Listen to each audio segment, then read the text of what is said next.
CitizenCon 2954. There's a lot more of you here than there were when we were here last year, 5 years ago. There was 1,200 people. There's almost 5,000 people in the building today, which is amazing. I'm so grateful. I know a whole bunch of you around that have come from around the world to visit the lovely, sunny Manchester. But inside here, there's going to be a lot of very cool stuff, although in this up-and-coming presentation, you may see a few things inspired by the Manchester weather. Anyway, so like the first title of our first presentation, Brave New Worlds, we're on the cusp of a new era for Star Citizen because server meshing is finally a reality. People are making their first jumps to Pyro in Evocati testing right now, which is pretty awesome. We're going to have it out at the end of this year. So I think it was going to be a great new phase for Star Citizen. And over these next 2 days, we'll talk about the new tech and tools in Star Engine that will help us craft those worlds that you're going to be flying around to.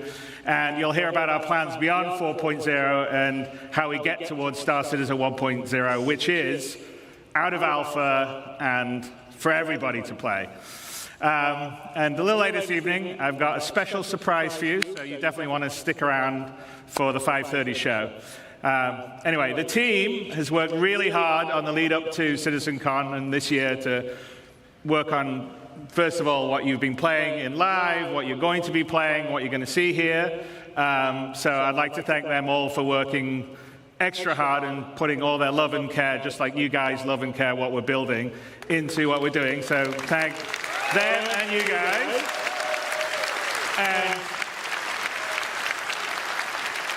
without me waffling on, I'd like to bring CIG's CTO, Benoit Bézageur. Did I say it right, Benoit?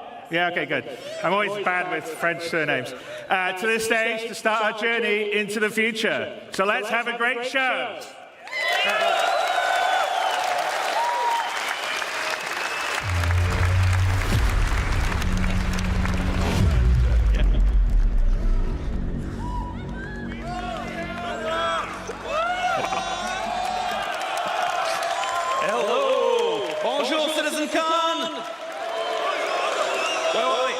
Guten Tag, CitizenCon! Hola, CitizenCon! Ni hao, CitizenCon! And hello, Manchester.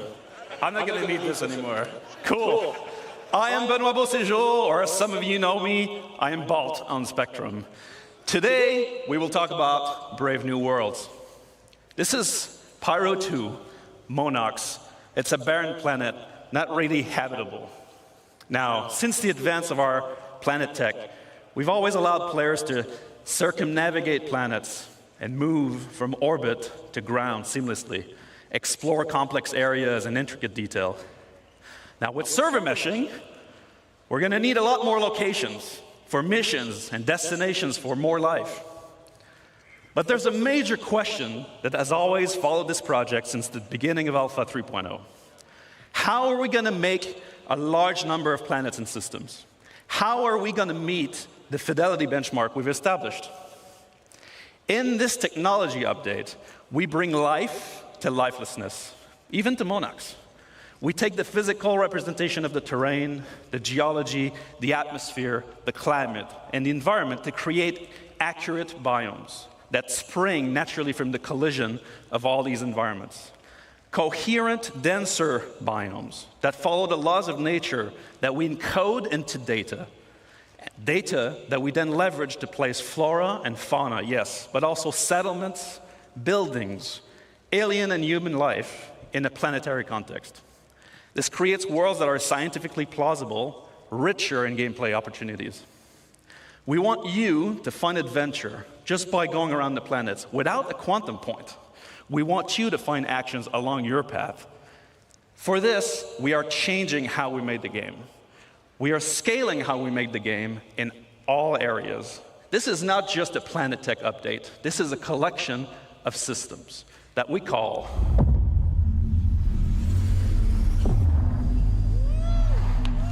Genesis. Now, To help me explain all this nice work and this nice technology, let us kick us off. And I welcome our very own Ali Brown and Will Hine for phase 1 of Genesis.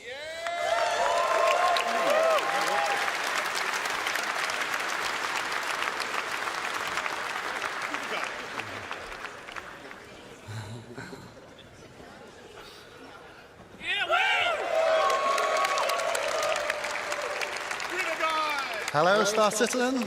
Yes, hello, CitizenCon. Yeah. So let's start with some introductions. This guy over here is Will Hine, aka Water Guy or River Guy. And this lovely gentleman is Ali Brown, pusher of pixels extraordinaire. And we're here to tell you about phase 1 of Genesis, which we're entitling The Laws of Nature. And this revolves around the fundamental approach we use to build our planet and is the literal foundation for everything else we're going to talk about in this talk today. Now, it centers on data-driven, physically based rules that we aim to realistically emulate nature and its incredible diversity. Before we dive in a bit deeper, let's just recap on some of the things we already have on our planets. So here you can see our lovely atmosphere and our cloud rendering, which can provide some spectacular views. We have our on-the-fly terrain generation, which is no loading screens in our game, which we're very proud of.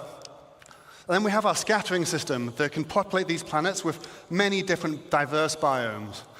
And we've been setting quality benchmarks for each of these biomes as we come across them one by one. But what we have isn't perfect. This scene on Microtech, it looks great, but it's not getting the same density that you'd expect from a real pine forest. That's one of the things we want to solve. The other, if I take you to the other side of Microtech, you'd be excused if you thought we'd just turned around and looked at a different part of the forest. Why is that? Well, this is because currently our artists create slices of biomes in great number, and then they distribute them across the planet using humidity and temperature properties. Each slice looks great in isolation, as you've seen, as you've explored. But this is not the solution to give us varied and natural biomes across an entire planet. Additionally, just using humidity and temperature limits us to only 2 degrees of variation. And that's not enough for the sorts of planets and worlds that we want to create and for you to explore. So how are we going to scale up our planet generation? Well, as I said before, we're going to start with physically based rules that drive everything. We want nothing to feel random on these planets. We want no limitations on the number of biomes. We want infinite biomes that are continuously changing across the planets. And we want extreme density, and we want to maintain or exceed all of the quality levels we've set with our existing biomes. And most importantly, we want it to be scalable so that we can really scale up to the level of content that the designers are expecting.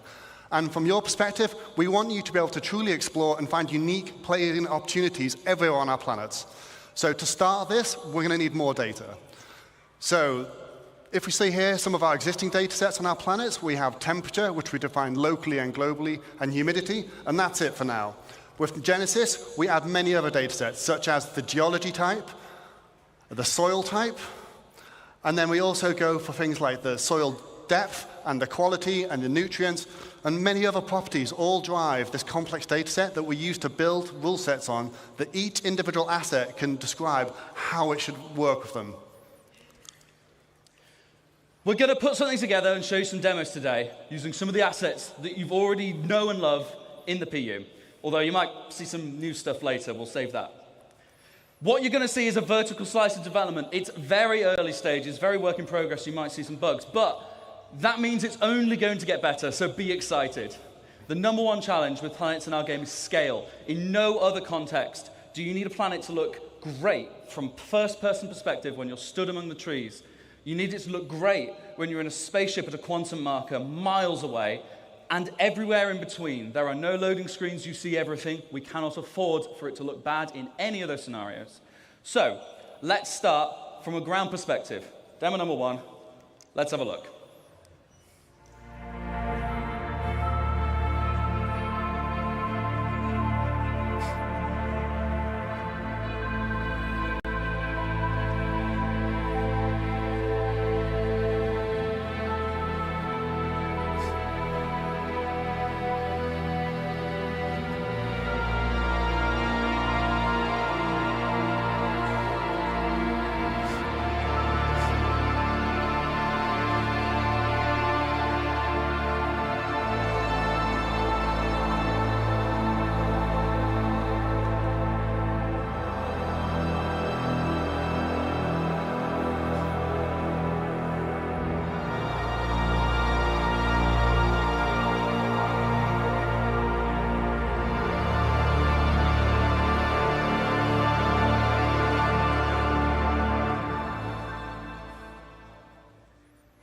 So, how do we make that?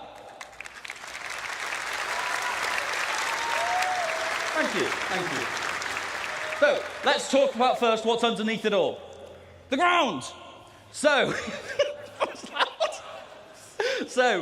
in our previous terrain shader, we just switched between different ground textures depending on climate and didn't really consider the unique properties of each type. Now, the terrain shader is based around 4 layers. We always first consider bedrock at the bottom of it all. Then, where appropriate, we add layers of soil of different types. We then add debris where appropriate, whether it be pine needles, dead leaves, etc. And then when it gets cold, we add snow. Each of these layers has unique shading properties and unique transitions between them. Because we do this all in one shader, we're able to achieve that as well as being performant. We can also use things like water saturation to darken and tint the soil and other properties to make it look more realistic. But that's not what filled most of the screen in that demo. That's the vegetation. Like what Ali said, we want to emulate the laws of nature. So in Genesis, we have rule sets for every asset that tells it how to respond to our rich data, whether it be soil type, water availability, temperature, geology, or whatever. We assess the viability and the vitality of each asset and compare them to decide what is likely to spawn in a natural environment. This automatically creates the cohesive environments that you saw in that clip. Not handcrafted anymore. No one has told those ferns and those pines to be like that. They each want to be like that. And that's what we're doing, multiple assets coming together to create a unique microbiome. What about trees then? Same thing. They have a larger requirement for space. They have a larger requirement for nutrients. That's how you see the distribution, and it's how it all works. Let's meet the flora that came together to make that forest, and have a look at some of their properties. Now, just to note, they are all going to look quite similar because we've already seen them in the same place, so they must be similar. So, building blocks, like grass and common grass, medium amounts of sunlight. We had ferns, see it's a much lower requirement for sunlight. We had salix bushes forming our undergrowth. And we had pines, of course, and multiple variations of pines. Diversity is driven by competition. Everything has ideal conditions, which affects its competitiveness. We also have additional control over this in the form of dominance, which allows us to make one asset more competitive and more dominant than another, which is just what we see in nature. Everything is constantly fighting for resources and, of course, light. Because we spawn these assets in a hierarchy, it's easy to propagate shade data down over the distribution of the assets so that we can control ones that prefer or reject shade. Often, like these ferns, they can spawn in light, but they are outcompeted in those scenarios most of the time. So you will see a rogue fern, or a place where there's no seeds for a specific asset, you might start to get this coming in. Let's take a look from a larger perspective again.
So to take you through some of the things we saw in that clip, let's talk about rocks first. So anyone that's done a lot of ground driving and ground vehicles might have seen that our rocks sometimes feel a little bit randomly scattered, and it can be quite an obstacle sometimes.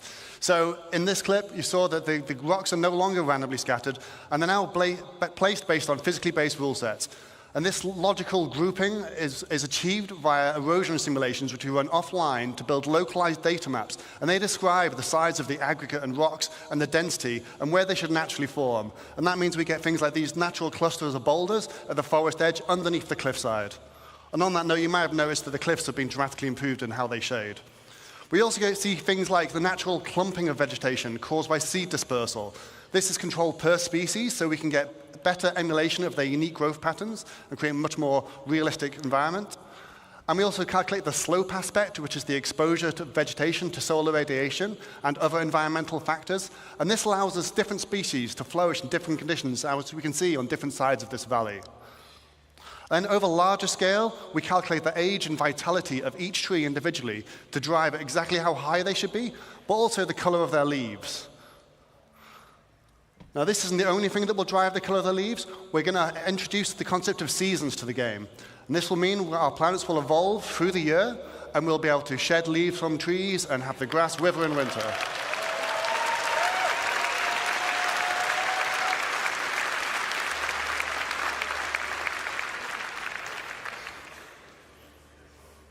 So as you're starting to see, all these rules, all this data, it's all coming together to create what we call truly emergent biomes. Let's have one more look at how this varies over a much larger scale.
Just like in real life, thank you.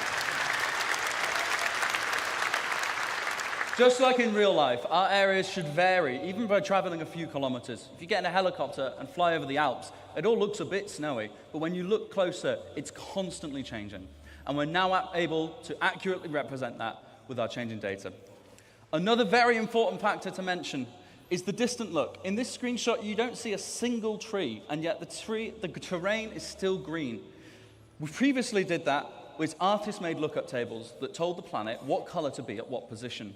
But that wasn't going to work with all our new data and our far more complex spawning. Now we have a systemic solution.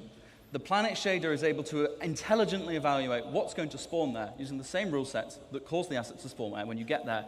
That means we can sample the sort of color that is going to project onto the orbital view and use it. We get a far better accuracy from the result. Together, by creating rules and authoring data that works, we create a continuously varying planet that sets the scene for the incredible exploration gameplay I know you guys are going to have.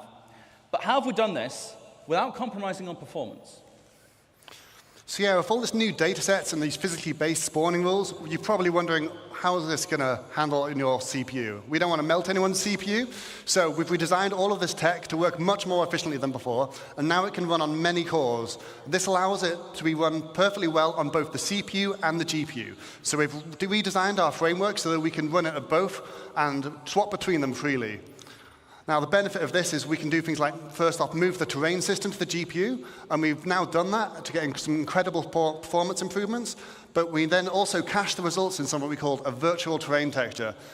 I'll give you a quick demo of this now. This is now vastly faster than the previous system, but it also allows us to generate the terrain in much higher resolution, which means all the popping you can see on the mountains as we're approaching, all of that should be completely eliminated on the right-hand side of the screen.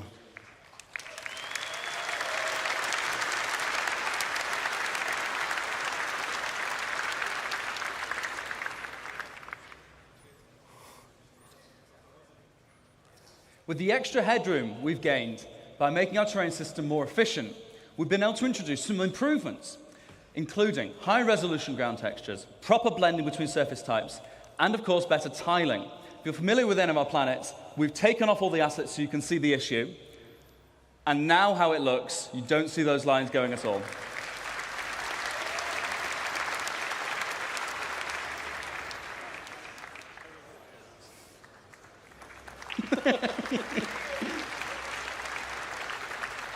And one more.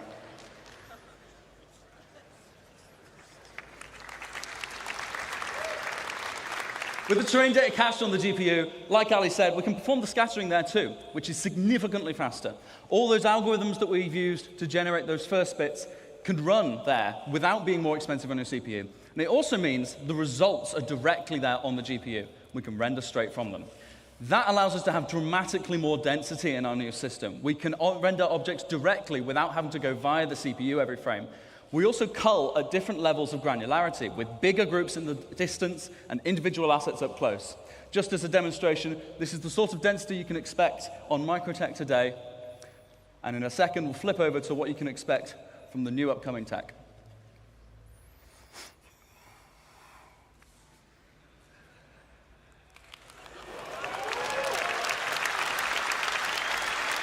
In a second, we're going to turn on the culling groups debug so you can see. These are the groups that we create of those trees and of the terrain. And as we get closer, we shrink them so we're more intelligently rendering what we need without having to assess each tree individually, all the way down to the ground.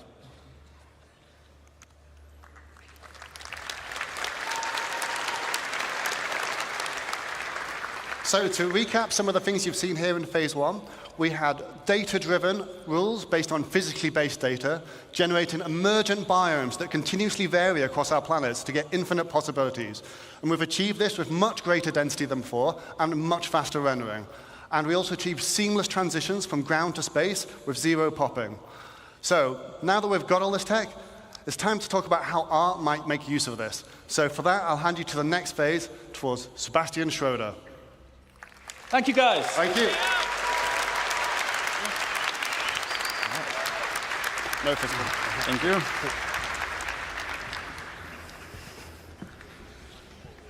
Wow, thank God there's only 20 of you, otherwise I'd be nervous. Right, thanks for having me. I'm here on behalf of the Planet Content team, and we're very excited to finally show you some of the things we've been working on. As you've just seen from Will and Ali, the system keeps growing in both complexity and capability, so our libraries have to grow alongside it. Wait, should I click? No. No, I should click. Yeah, click. Oh, there we go. So, our goal of the content is to provide the content that the system needs to populate every corner of every planet with realistic environments. And this content is what this phase of Genesis is all about, emergent biomes. For our first example of today, it's almost a shame Will left because it's about moisture, but let's look at very high moisture and medium to high temperature.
Thanks, that did look really good. So, for swarms, we obviously made vegetation that feels at home in or near water. But before we dive in, allow me to give you a quick primer on our approach to authoring plants. Most species can survive in a fairly wide range of climate conditions, but will only thrive if the conditions are ideal. To support this concept, we author our vegetation assets to describe the full growth cycle of a species. If the conditions aren't ideal, they may not grow to full maturity or look their best, but the species can still exist. So let's have a closer look. For the water's edge, we made plants like this Alternatera and the iris. We also need the aquatic ones to float on the water surface, like the water lily or the pickerel weed. This willow and the one after, a Chinese tallow tree, while comfortable near water, we can also use to replace some of the more aged assets used to seeing elsewhere in the game. The last one, it's taking a bit longer now, but the last one, I'm gonna wait. The last one you may not see used much in other biomes, but it's a very iconic one for the swamp, the bald cypress.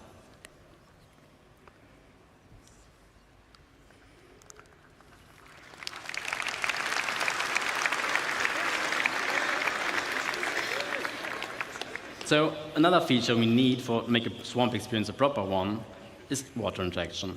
Over the last year or two, a lot of work has gone into improving the way our water reacts and renders. So naturally, we wanted to make a biome that highlights those advances. Let's have a brief look at what it's like being inside the swamp. As you walk or swim through the water, you may come across obstacles like logs or debris floating on the surface. They will react to the player character and can be pushed out of the way.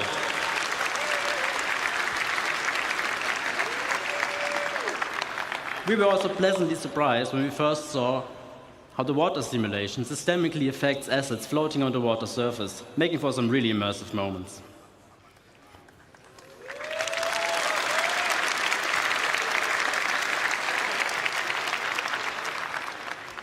Now, before I get to our second use case of the day, a quick disclaimer. Obviously, all the things you're seeing here today we're still actively working on, but this one in particular, it's a bit early in the process.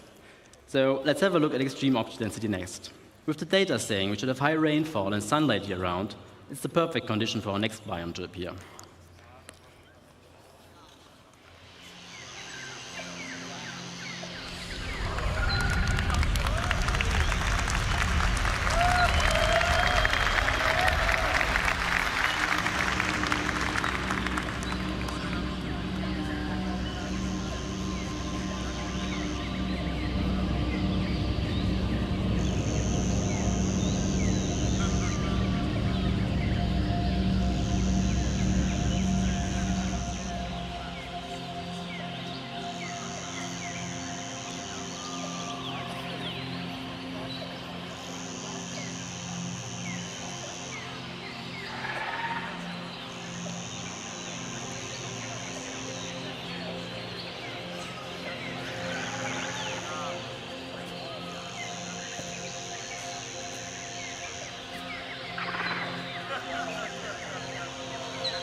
Considering everything you've just seen is still very much work in progress, the gameplay capture team really did a great job showing our work in the best possible light.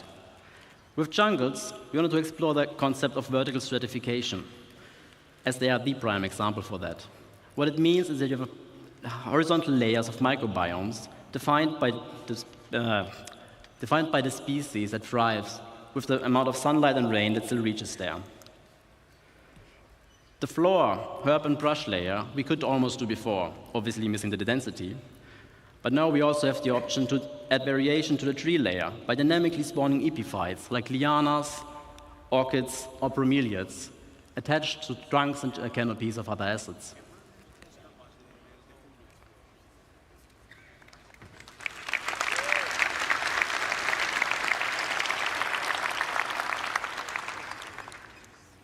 With this and improved density is what will finally allow us to make convincing jungles. And the best part is, we don't even need a lot of different species to create what we refer to as a canvas of a biome. The idea being that we can vary what kind of forest you're in by adding or replacing the plants that visually stand out the most. Now, to get us started on our certification, we made EP files like the Epiprenum and the Bromeliad, including a version for your app. Then obviously you need jungles for, lianas for a jungle. And we also made the crears, which add character to the herb and tree layer. For tall trees, we decided on a fairly generic rubber tree, as its different growth stages serve as a nice foundation for all height levels. And that's pretty much it, what we need to make a pretty good base for jungle.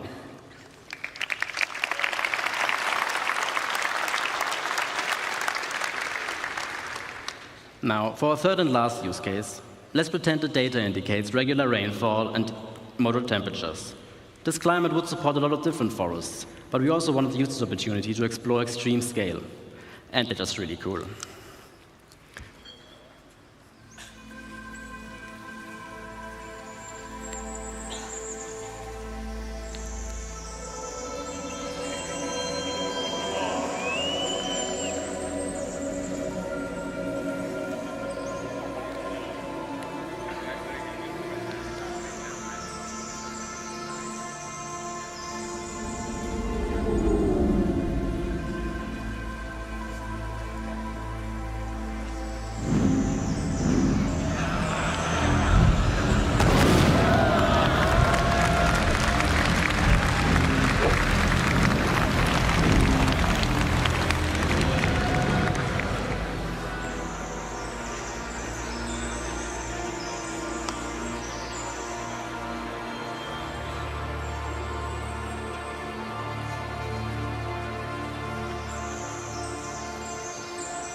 Now, for this one, we first looked at the different redwood biomes on Earth and tried to analyze what the most defining species of them are.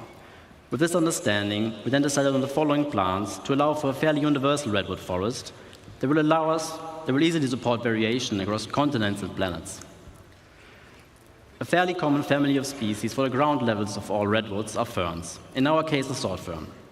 We also made a huckleberry variant to provide some visual density for the shrub layer. To add some Jurassic vibes, we made tree ferns, as they can be found in New Zealand's redwood forests. The most important one, though, are obviously sequoias, and they ended up being one of our most complex sets yet. As it turns out, they can grow to be fairly ridiculous in size. It keeps going.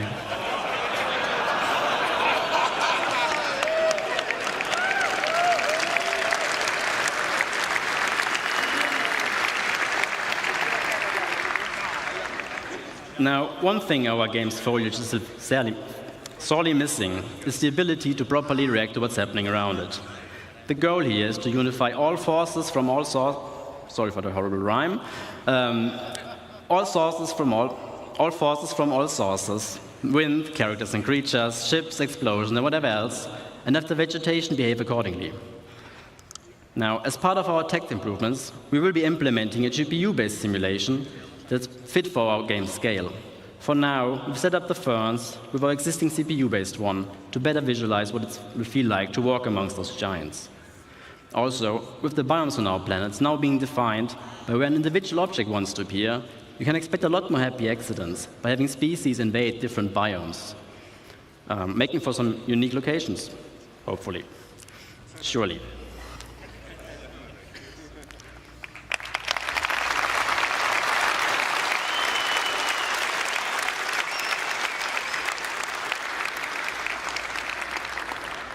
Now, before I get to disappear off stage, I just want to say a big thank you to everybody involved, especially my team in Frankfurt for doing such amazing work and being all around great people. And also to all of you guys. I really hope you have a fantastic CitizenCon. This concludes this phase of Genesis, so please welcome Ian to the stage so I can tell you all about the next one.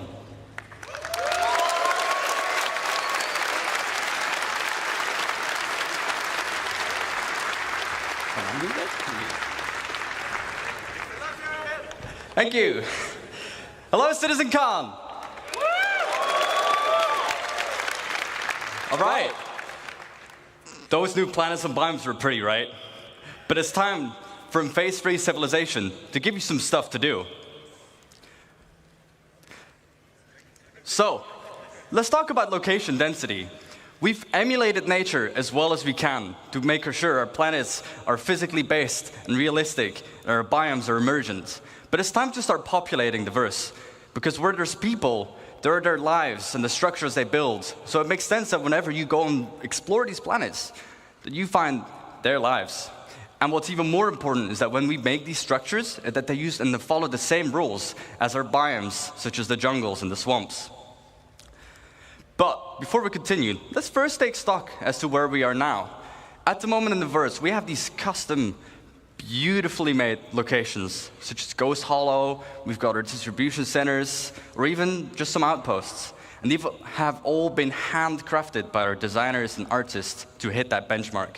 And they've been working directly on the planet. However, going forward, this doesn't really scale with how we want to go forward with the game. Server meshing is about to arrive, and we're going to have a way higher player count. So those 73 bunkers across Stanton just won't cut it. But in general, it's also pretty barren. There's not much for you to explore and find stuff out there. So there's no exploration gameplay. You haven't really put your character to use for the way that you should. So this means we need to go bigger, which means we need to change our workflow. And with any workflow means we need to first establish a new benchmark. So, with our new benchmark, we are ensuring quality and improve on our previous work and make it even better. And any location that you'll find needs to have its own unique personality and no repetition. We don't want you to find the same location twice. This also means that this is your exploration and your findings. So when you go out there and explore with your Carrack or with your Corsair, is that whatever you find, you can share with your orgs or with your friends. As for that density, if you fly down to the planet, we want you to find something, let's say, every 100 clicks.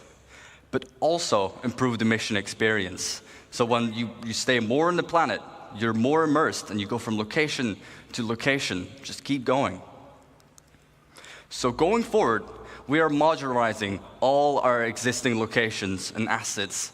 And we're basically making a library of buildings and layouts that we'll be using to no longer work directly on the planet.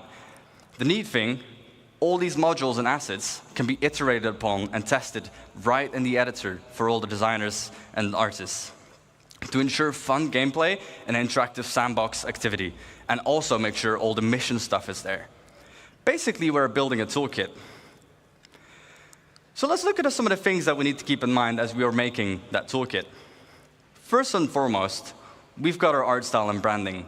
We've got things like Frontier for our settlements. We've got high-tech for the emergency shelters, but also utilitarian, like our bunkers and distribution centers. The richer the data, the richer these locations will be. Secondly, they all have a function. We've got mining for our mining outposts, farming for the farmsteads, or just places where people live. The function of the place will define the way the place looks as well, and its form.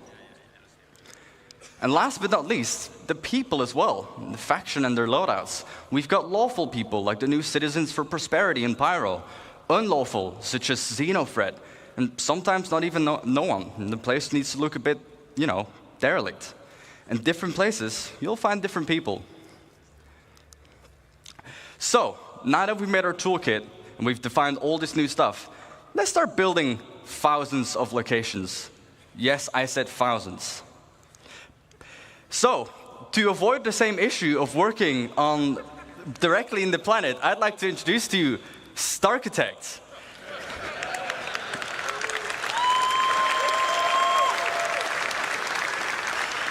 What SUSCRITETE allows us to do is directly on a planetary scale scatter all these new libraries and modules and assets and no longer work directly on the planet. And it uses the same logical rule set as our emergent biomes.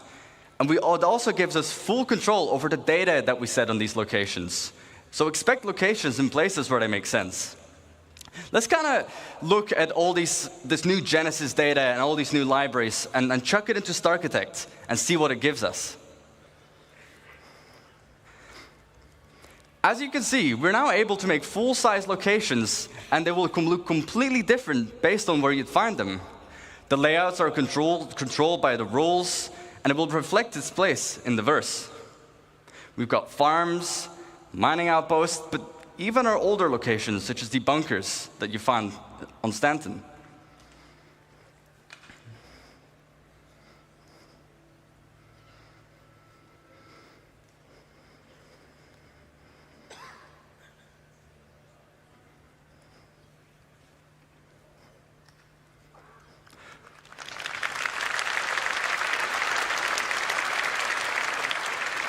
So, let's look at an example and kind of use the tool to really, make a location. We can define the rules, as I've mentioned a couple times by now. So for our mining outpost, it wants to be near a resource. We can specify what this resource needs to be. But we can also give it suggestions where sometimes you'd find it here and sometimes you wouldn't. If the location has refineries, it might want to be near water to refine the resources. Then secondly, we can define what buildings should be there. So obviously we need mining buildings, houses for people to live as well, and even power buildings that we can leverage with the resource network. SUSCRITETE will intelligently figure out where to place these and what needs to be at the location. Next up, farms. Its rules, well, temperature. Not every plant can live in every temperature, but the same with soil type. Only certain plants can be in certain grounds. And then we can query the seed map to determine what plants you would find there. What are the harvestables? As for the targets, again, farm buildings, obviously, power buildings, houses, but even animals, such as our beloved quasi-grazers. And last but not least, derelict ships. We've got these all over the place currently. Rules, well, they'd be close to anti-air because I would be shot down, but even in harsh flight conditions, such as mountains or low visibility, you'd probably most commonly find them. Targets, well, crash ship parts, of course. Sometimes you'd find the full remains of a javelin, and the other time you might just find the nose of a starfarer laying around. So, let's talk about coherency. Sure, we can scatter all these locations everywhere on the planet, and you'll find them in places they make sense, but we can do better. You don't just want to find an outpost completely on its own, right? We want to make sure it really feels like people have built their lives here. So, let's talk about some missing bits. We want to tell tighter stories, such as the people's lives, but also logical exploration. If I find one thing, I expect to find something similar or something else nearby. We also need more data control. What defines one mining outpost being different from the other ones, aside from the harvestables? And also give the narrative development. Make sure people build near rivers, on mountains, they build near town halls, they build near distribution centers. So to hit that bit of our benchmark, we make sure that locations are near each other and group them together. The effect it gives is a fully developed landscape with vistas and points of interest all over. And we group them together in what we like to call a cluster, like this one, that has 13 locations. Let's talk about clusters. Clustering means generating locations near other locations. So, for example, if you find a distribution center, just like in the verse currently, I would find forward operating bases next to them. But if you go even further out, you'd find mining outposts to funnel those resources to the FOBs. Go out even further, you'd find caves around them, because that's where they might find some of the gems. And then we can even specify the data on a cluster level. All of the factions that live at this whole cluster, any mining outpost, that would be the same people, but also what commodities they sell, to find on what resource you'd find.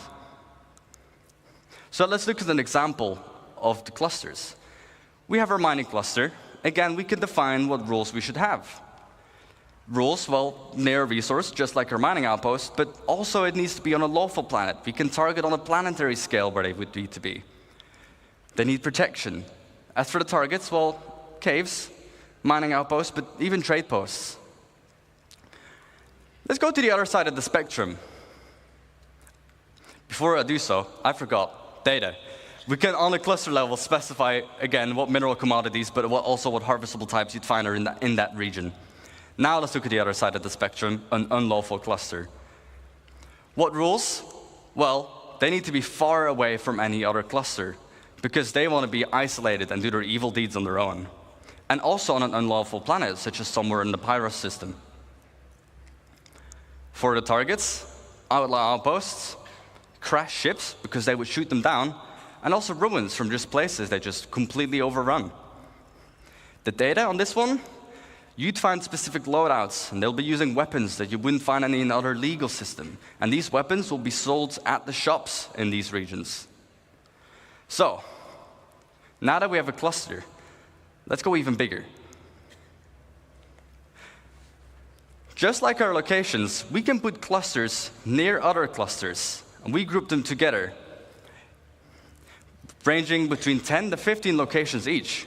And we group this into what we call a sector. Like this one, that has about 120 locations. However, on a planetary scale, we can define how many sectors we should have, with each their own data and persona. And every single one of these locations is now ready for the mission system to hook up and give you gameplay, and for you to find a bunch of places on your own.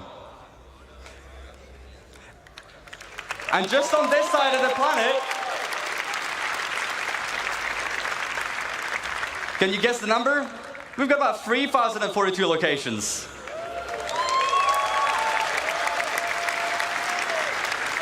And again, this means as SUSCRITETE, we're just able to, on a planetary scale, just define how many locations we need, what you'd find there, and to just give that full identity.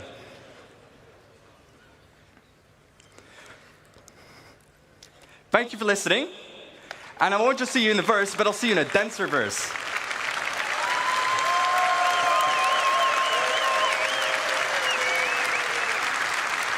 However, this was only the first phase of civilization.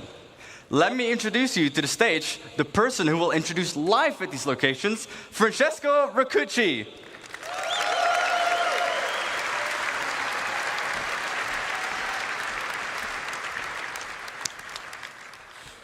So, hi everybody.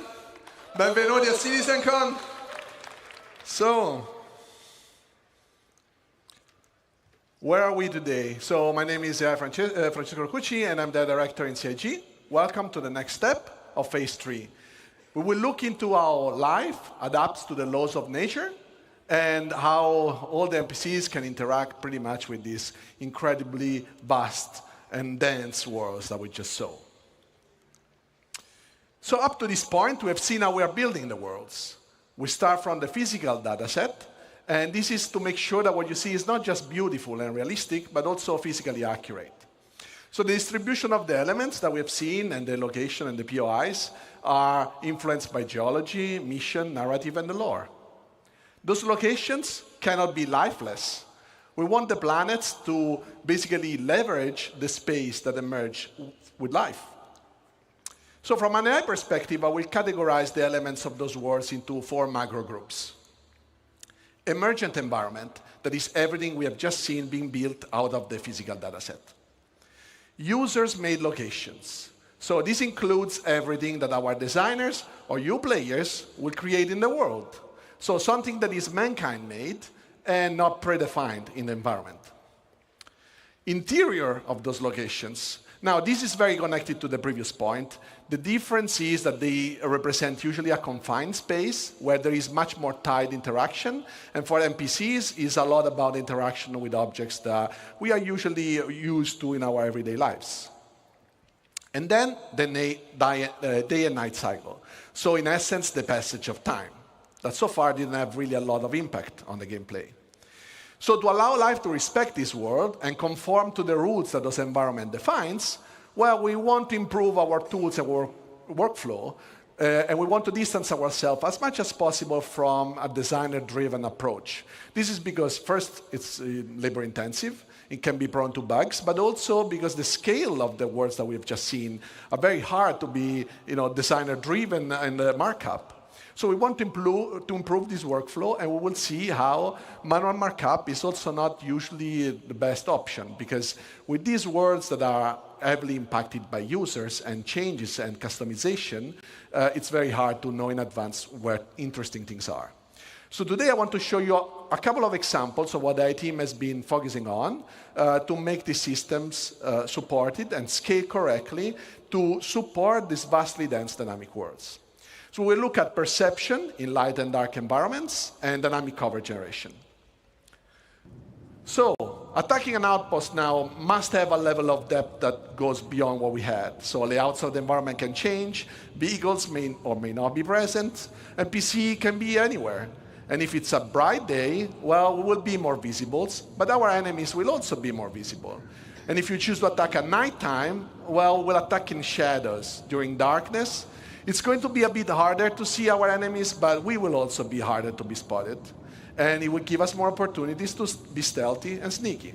How do we do that? So as you see, there is also a lot of different light conditions in this outpost.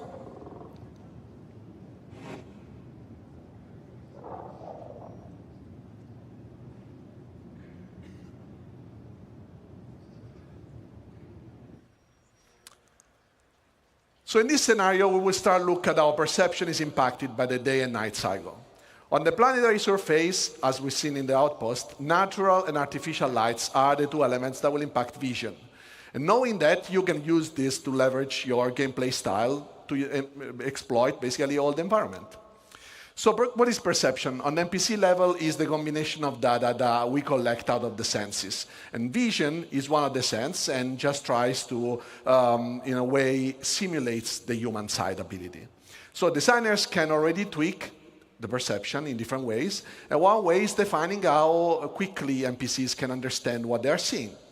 And the light condition have a direct impact how quickly an NPC will fully understand, for example, if there is an hostile in front of them. And obviously, there is condition of light that designers can control, and some others, like the day-night cycle, that they can't. So in this video, we'll see two main elements: the graph on the top left and the two colorful cones. The graph on the left basically represents the current light level the NPC is in, and the current multiplier this light level generates to speed up or slow down the NPC perception and understanding. The two cones instead represents the primary and secondary FOV. The red color means that if you stand in that location, it will result in NPC reacting the slowest to you, and the green color instead represents the quickest response. So during the night, NPC will have a hard time to understand and foresee and see things, but if they have flashlights on their helmets, they can turn it on, and this will impact their primary FOV, making still the peripheral vision a bit more uncertain. And as you see here, first of all, the NPC is patrolling with his domesticated friendly copion. This is because he wants to exploit the vision, the night vision capabilities of the animal, and it's kind of our tier 0 pets. So we will now look at the cover system. That is the next dynamic things that I want to show you. So when we introduced planetary navigation mesh the first time, our goal was really to create a systems that would support and process the environment in a very dynamic way. Our planets are just way too big to statically export them and process them, first of all. And then the regions only exist when somebody's there and the NPCs are there. So essentially, environment has its purpose only when life exists. Also, let's keep in mind that even if we could export dynamically and statically those planets, so processing dynamically all a static version of the planet, this would be, first of all, wasteful and on the memory side and time-consuming. And also because we have a lot of runtime modification of the terrain, this would require us to still reparse it at runtime, and pretty much that will be almost all the time. So to generate the cover data, we want to leverage the navigation mesh system. And what we do is, as you see here, the blue polygons are basically where NPCs can walk, and the green ones are what we call cover surfaces, that are our simple representation of the environment, what NPC uses to understand if they can hide behind something and if they can shoot from some positions. So up to now, we have had an approach where designer would be a designer-driven approach. Designer can define in the locations where cover was interesting. They could mark it up, either the location itself or prefabs. and then with a special entity that would just sample dynamically the environment, but would still be designer-driven. This is obviously a good approach it's also a standard approach in gaming industry, but what about all those organic and inorganic elements that get scattered with a new system? Like if designers want to iterate on these ones, for example, and they want to change the physical data sets, those scattering tools will just change completely the layout. And what we want is that designers can do this change without being afraid of doing it because the gameplay was predefined and controlled, and now they can just make something beautiful but also fun. Besides that, yes, we did have a prefab approach where you can build stuff out of small building blocks. This is obviously a good approach because it's, in a way, you can build stuff out of smaller version, but this creates a lot of unnecessary data. Imagine a crate, and we can say that the crate can generate cover. Now we stack 100 crates, and what happens? That we have a lot of data to generate cover that we have to process, throw away. This would just waste CPU cycles for nothing. This is why, until now, you also couldn't find an NPC in a forest like this one and see them hiding behind a tree or a rock. So enabling the dynamic generation of covers on the planet allows us to exploit all the elements of the environment. Whenever navigation mesh generates, NPC can now have a chance to fight with you hiding behind the available elements. Boulders, rock, walls, and are all useful elements right now. However, we don't have to limit ourselves to static geometries, but also vehicles can be used for cover. And as you can see, this is dynamically generating while the vehicle moves. So be careful where you park your Ursa, because now it can become a source of danger for you as well. Last but not least, these systems can be just used on all the different type of navigation mesh we have, so not on the planet, but also, for example, the interiors and everything you guys construct. Because obviously, you guys will build your own locations, but you don't really mark up stuff, or you don't want to decide that, because that's going to come automatically out of the system. So I want to show you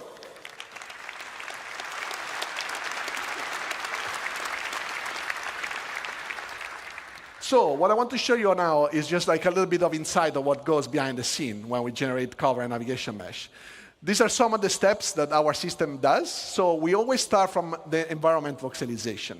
What that means is we process the geometry, the physical representation of the geometries, that is a little bit simpler than usually the render mesh, and we construct it in a voxelized approach.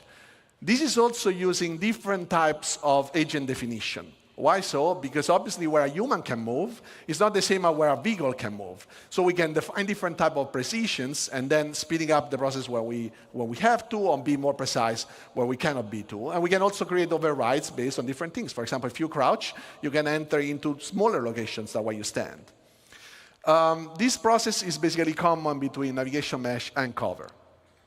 After that is generated, then we can evaluate the voxel in different ways. For example, defining where we can walk. So can we make the step with our foot over a specific voxel?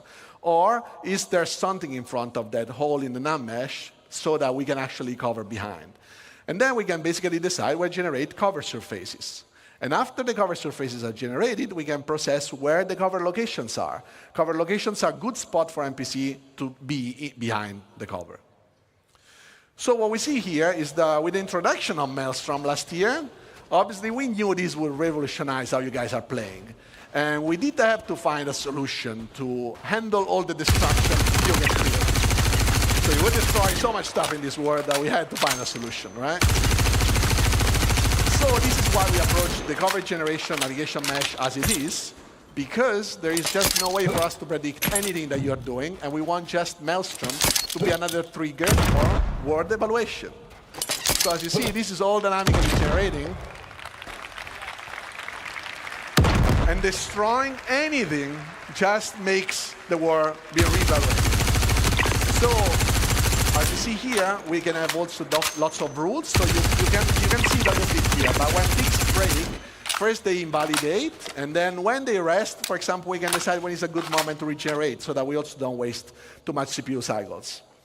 The color that you see is mostly cover quality. So you see the light green is high cover, the dark green is low cover, and then we have the red that we introduced some time ago that is basically not really good cover, but if there is nothing better, well, it's better to be behind something than being in open space.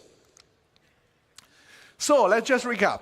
What we want to do is finding a plan and having a good plan to approach life in this vast universe. What we want is the life to be able to systemically evaluate all the dynamic environments that is generated. We want to improve our workflow, not only to support designers and being faster, but also to support all your guys' creations.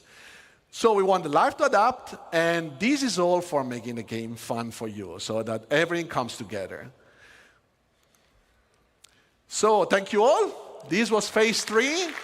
And now, let's welcome Ben Parry, that will introduce you guys to phase 4 of Genesis. Thank you. Hello, CitizenCon. That's not my lines. Sorry, someone's changed my lines. Welcome to phase 4, light and sound. Now, we've seen already automated systems for automatically placing different biomes, different vegetation, settlements, and people. So now we're going to take the same approach to automatically handling light itself. First of all, why is this important? Well, it's not always obvious, especially when they do their jobs as well as they do. But there's an incredible amount of attention from the lighting artists that goes into all of the locations that we have in the game. Besides just marking up the reflection probe areas, they also manage the visuals really carefully, adding fill lights, approximating bounce lights off ground and up into ceilings and dark corners where there aren't any direct lights pointing, really.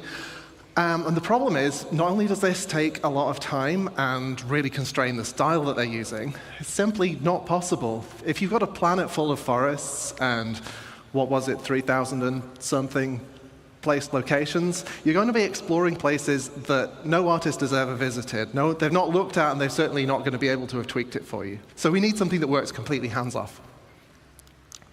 And natural outdoor scenes are especially problematic for us. Indoors, you can put a lot of little lights around pointing from different directions, and you can probably justify it. Outdoors, you've got the sun and you've got the sky. And if you're behind a tree, you've got the sky. And so you need that skylight to vary. Now,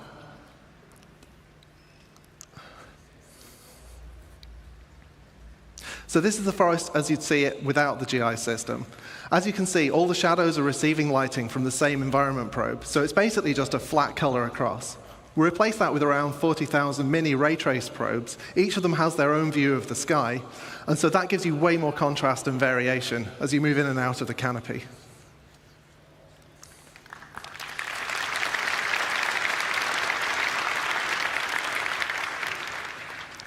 Now, there are a couple of other pieces of the puzzle that we've been working on over the last year. Now, the first is, well, all the stuff that you can't stick 40,000 mini probes onto. Anything that doesn't have an opaque surface, we can't really know where it is on the screen and track it from frame to frame. But if we don't do anything, it's going to stick out like a sore thumb. We've got fog, we've got particles, we've got the other little things, I don't know what they are. And so we need something to do with those. So to address this, we've added a kind of stable grid of medium-y kind of probes that are generated around the player as you move around. So that gives us approximately matching lighting that we can apply to all of those things. Now, this is a little bit difficult to illustrate in normal scenes, so for once I've been making my own levels. As you can see, Pica's in trouble again, but because the lighting team hasn't helped, you can't see anything in most of the scene. If you add the transparency GI system, suddenly the whole scene comes alive. And this is something that we could never have done until we added this tech.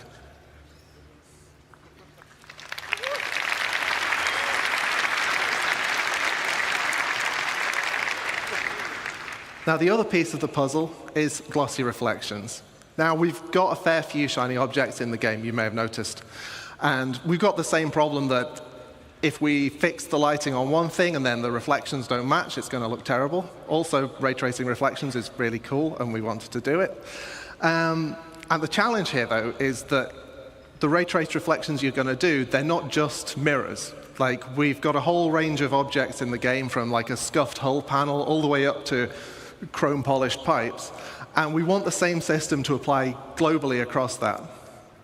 So I'm going to do an uncomfortably short breakdown on what this tech looks like and how that comes together. So here's what we need to beat. Now, obviously, it reads as shiny, but there's this kind of fakeness to it. It kind of looks a bit like it's flying. So let's see what the ray tracing looks like.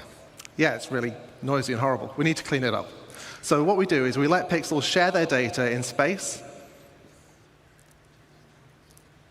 and then also in time to clear up the final image. And then we let the game's normal anti-aliasing just kind of clean up the last stuff and carry us over the finish line. And that's how you make a chrome penguin.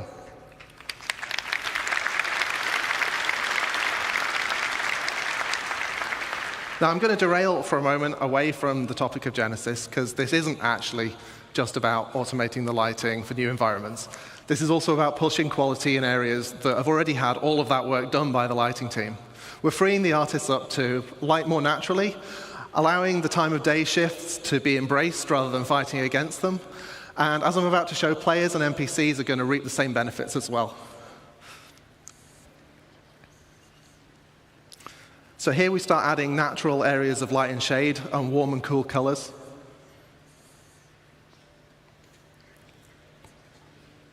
These open areas benefit in the same way as the forest scene did, adding areas of shade and areas of open lighting. Like I mentioned, the time of day shifting leads to different ambience as the sun moves. And this is the shot that I just liked.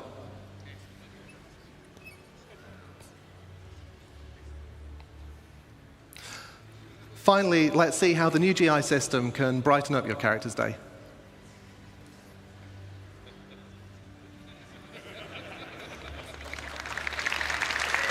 And also their day as well, whoever they are. Well, I promised you light and sound, but I don't actually know anything about sound. So here's the man who does, Graham Phillipson.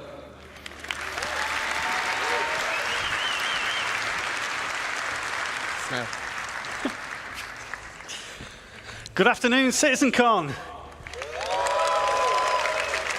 I've been at CIGE nearly 10 years, and this is the first time I've done this. Very exciting for me. So, do you want to make some noise? So, sound isn't as fast as light, so it takes me a bit to catch up. Jared wrote that joke for me, so you can blame him. He says it right here, blame him. So now we have a huge amount of visual and interactable content. Locations, biomes, populations, planets, and systems. And now they're all beautifully lit too, thanks Ben. But how do we paint this world with sounds? It's a challenge. It's a challenge of scale. We need to support multiple star systems, and it's a challenge of quality. We want the highest quality possible. We also don't want implementation to hinder creativity, and we want a seamless experience. So we're asking a lot. But with Star Audio, we can rapidly implement audio for entity classes, brushes, or audio sweeteners, all of which can be reused and reflected immediately across the game, including all of those emergent locations we talked about earlier. So again, this is Genesis data driving what happens in-game. And we can do all this without breaking flow.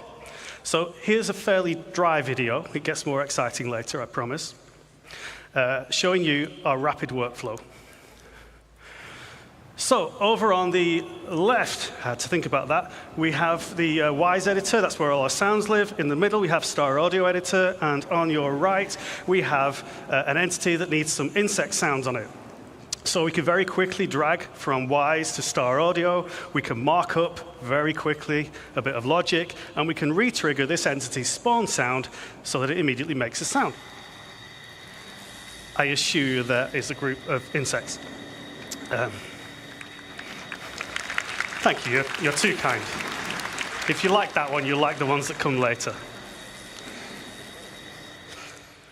But there's a little something missing. So to add some realism, sounds respond to how they move, how you move in the world and how they move relative to you. So we need to change the frequency as their velocity relative to the listener changes. This is known as the Doppler effect. In simple terms, the pitch dropping as something whizzes by. Or, in even simpler terms, Now, sound designers traditionally needed to implement their own Doppler sounds.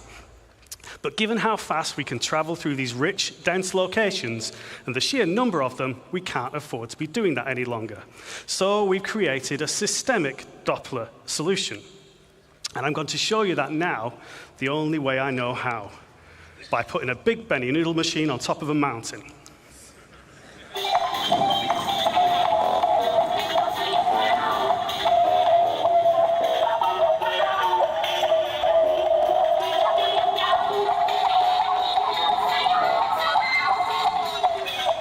So you can hear the pitch and tempo changing as we move relative to the Benny noodle machine, and this is all fully systemic, no special treatment for this sound.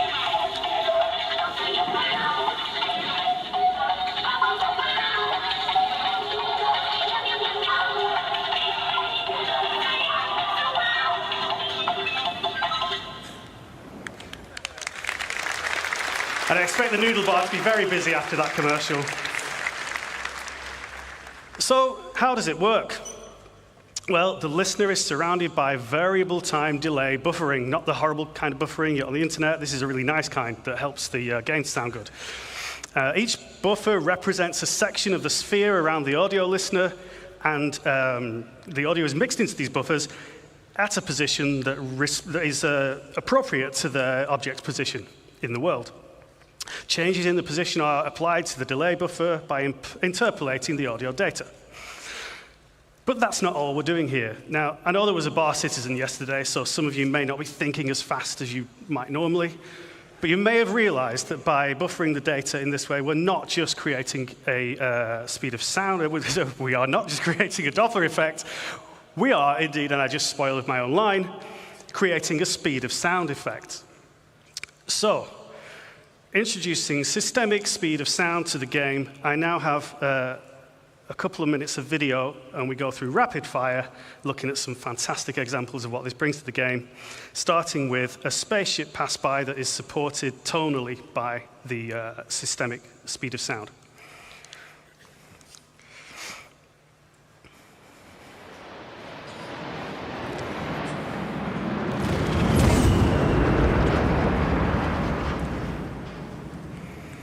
Okay, sounds cool. What about weapon fire?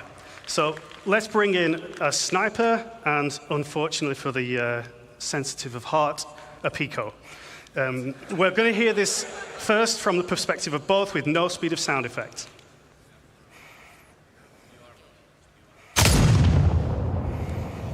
Okay, so that's, if you were at the Pico perspective there, that's how you'd hear it in game right now. Let's hear it with speed of sound enabled, and this time we're just going to listen from Pico's perspective. So Pico's down before he even hears the shot. But don't worry, he's not dead. Okay, let's finish him off.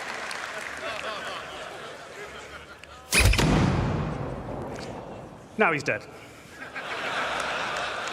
And as the voice of Pip's Power Up, I need to get some proper placement in. So there's one more example for you. Now finally, oh, not finally, we have ship weapons, so listen to the fire rate as the ship approaches the camera here, giving you a bit of a sense of threat.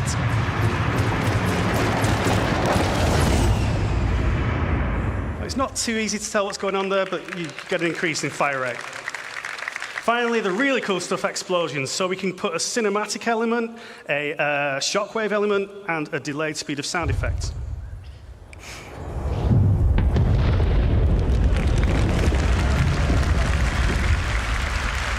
And that's way too cool to do just once, so we're going to do it twice more from further distance.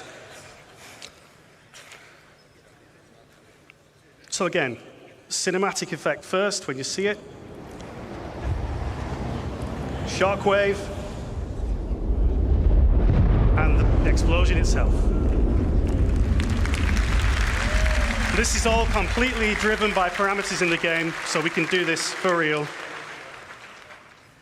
Whenever you drop a Moab. One more.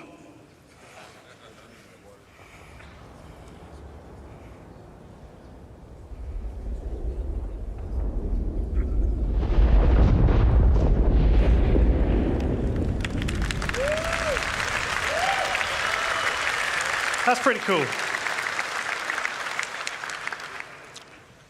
So the speed of sound simulation gives you a better sense of distance, it improves the sense of speed, and it supports those amazing cinematic moments. So, in summary, we're trying to make the game more immersive and respond to all this Genesis data and make it feel more real. And that's not all we can do. We can make sounds respond differently to changes in atmospheric pressure and resultant changes in temperature. So, for example, the sound will travel faster in extremely hot, high-pressure environments. We really look forward to getting this in game for you and getting you enjoying it at home. Now, that's all from phase 4 of the Genesis cycle, light and sound. So I'm going to hand you back to the amazing Ben and Ali to bring us home with the final phase.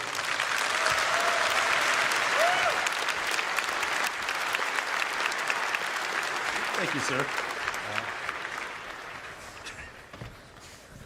So, as Graham says, this is going to be the final phase of Genesis, and it's called Nature's Wrath.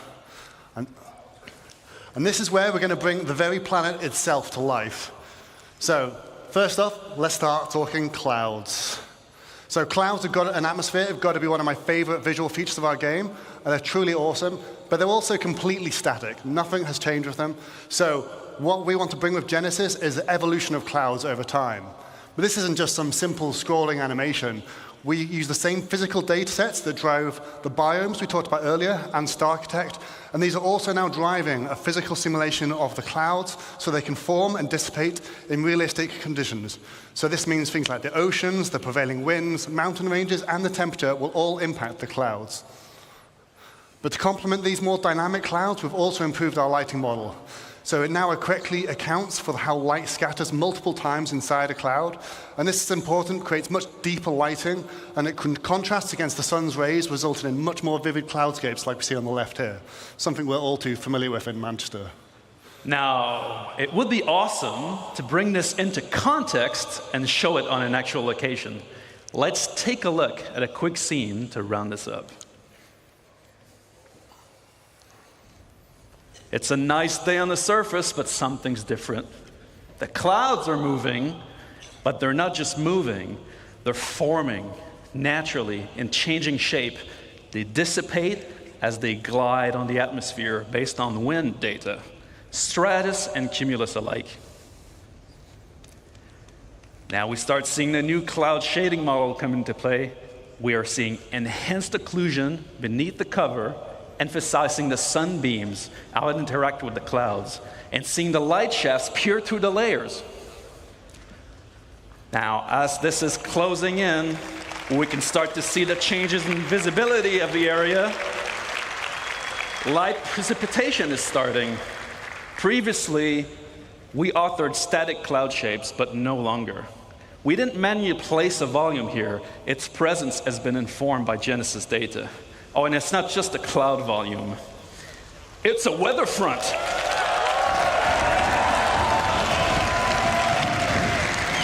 Now we're trying to see the wind picking up. Terrain and rocks are getting wet. Vegetation, grass, and the overall environment are responding to the weather. The system is changing the world around us.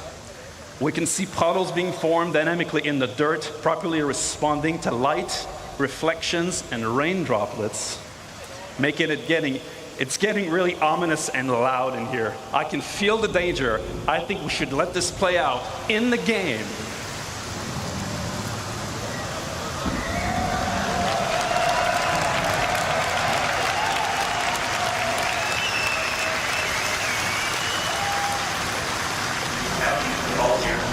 Weather disclosing in fast on this location. Conditions have deteriorated. Severe items. We need to leave now. Get back here.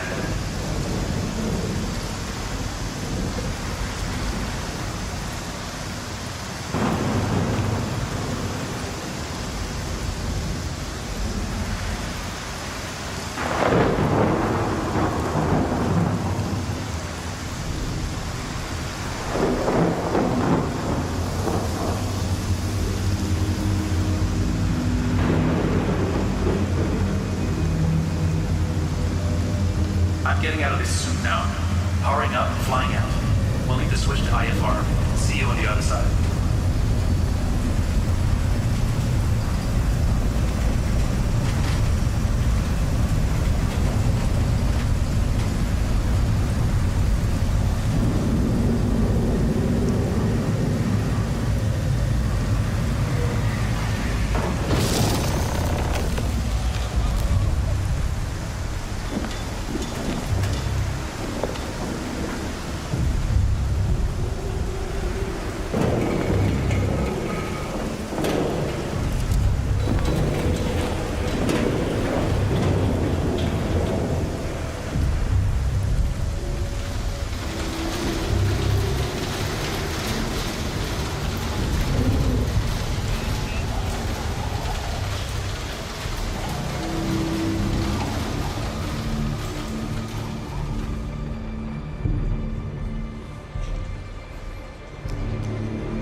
Man, that's what we call the Falco maneuver, to get out of there. Ali, please break this down for us. What did we just see? Yeah, so that was a combination of lots of tech we just saw that all combined together to make a really great cohesive experience. So we started with the cloud simulation, which wasn't really a cloud simulation, it's a weather simulation. The rain will appear not at random, but it's based on physically plausible conditions, so you have real weather fronts evolving across your planet all the time. We have a host of visual effects, like the rain, and then you have the atmospheric scattering that you get under the columns of rain. We had the puddles and the splashes and all of this type of visual effects. We saw the wind developing over time, and that introduced turbulence to the flight model, making flight very challenging. And then, of course, we saw the lightning, which plays havoc with your instrumentation, but if direct strikes will damage your ship, and of course, some storms will be dangerous enough to be fatal, as Ben's unlucky Aurora just found out. And these storms will sometimes be short-lived and localized, but others will be larger and potentially permanent on some planets. And this is going to restrict access via flight. I mean, players will be forced to resort to ground vehicles or even foot. And this is all going to be dynamic, meaning that you might find yourself trapped in some really unexpected situations. So we really can't wait to use all these mechanics to open up many new gameplay opportunities for All in the Verse soon.